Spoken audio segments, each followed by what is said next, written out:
right. Professor Argentum said that Titi Yaku's body was dragged somewhere around here. Right. Keep your eyes peeled. Let me know if you see anything. Hey, look over there! It's the body! And another monster? Oh, great. A Great Girros. Do you think that's what dragged the body down here? I don't know, but we need to secure this area before the professors can descend. Hey, I have an idea!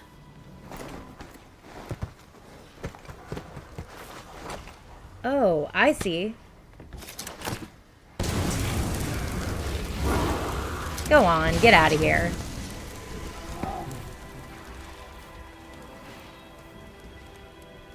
Great job! This should be a good spot to set up camp.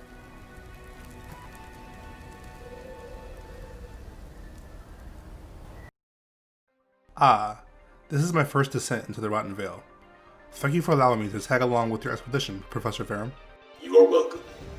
Just be sure to proceed with caution. The Rotten Vale has many perils you have not faced in the land above. So, what's the plan? I'm going to stay here for a bit and examine the Tisiaku carcass. Then I'm going to look for the monster that brought it down here. Understood. Hunter, I would like to request your aid in tracking down that Great Girros, as I wish to study it. Sure, no problem. Ah, there it is, the Great Girros. What a marvelous evolutionary specimen. I've never seen that monster before. What's its story? The Great Girros is a fanged wyvern. It is weak to water, fire, and ice elements, but is resistant to thunder element. It reigns as the alpha in its pack of Girros, and scavenges the Rotten Vale, constantly on the search for their next meal.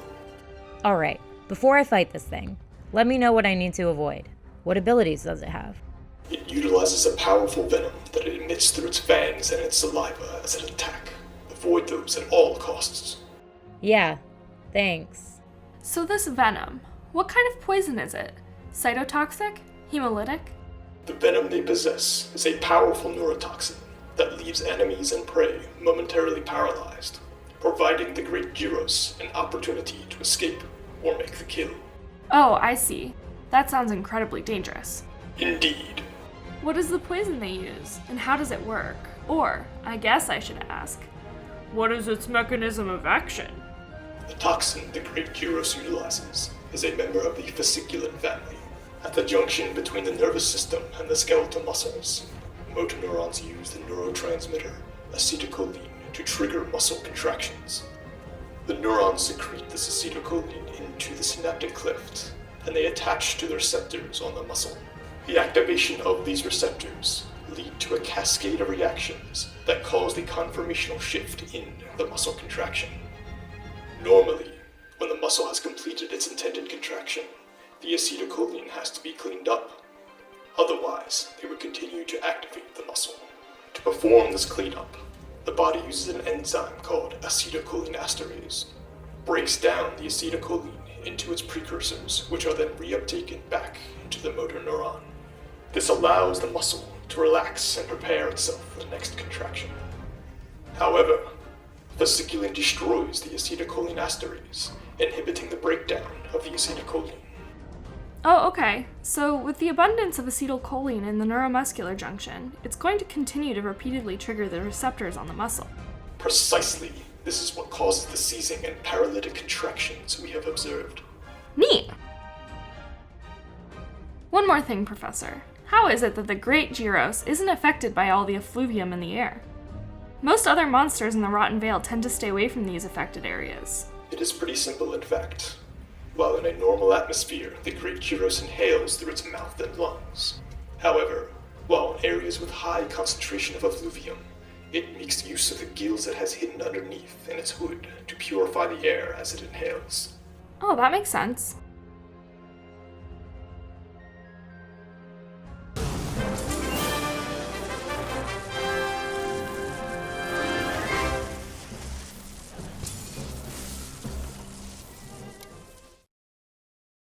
Good job on capturing this Great Girros.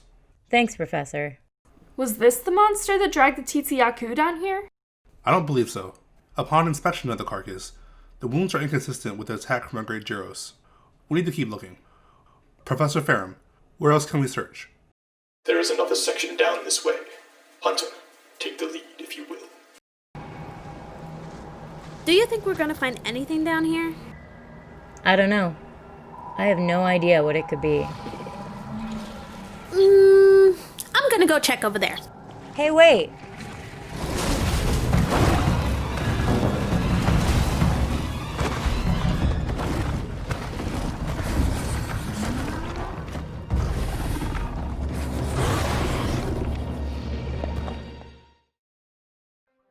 Ah, Odogaron. Now that makes sense. You know this monster, Professor? Occasionally it makes its way up to the Coral Highlands, so yes, I know about this monster. Odogaron is an incredibly aggressive fang wyvern. It's weak to Thunder Element and Ice Element, but surprisingly immune to Dragon Element. Why is that surprising? I'll tell you later when I explain exactly what Dragon Element is. Odogaron is highly agile, and due to its high metabolism, it's always on the hunt for its next meal.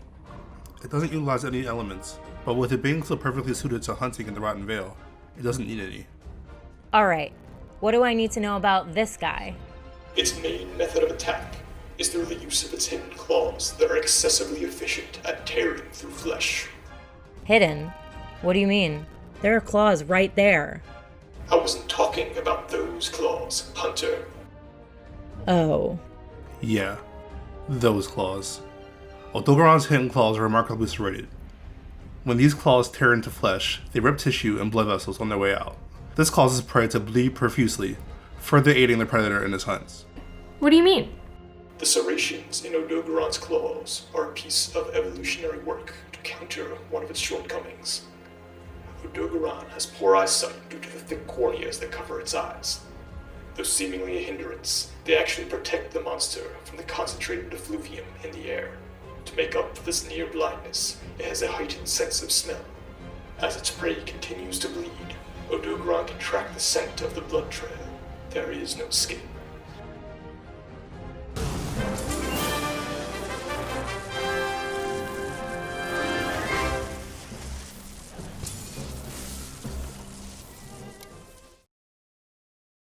You captured it. Great. Yeah, that was actually hard. I was trying not to die the whole time. Exceptional work, Hunter. Perhaps you do have some use. Now, there is much to learn from today's expedition. Very true. Good job, team. Let's bring back these specimens to the commission.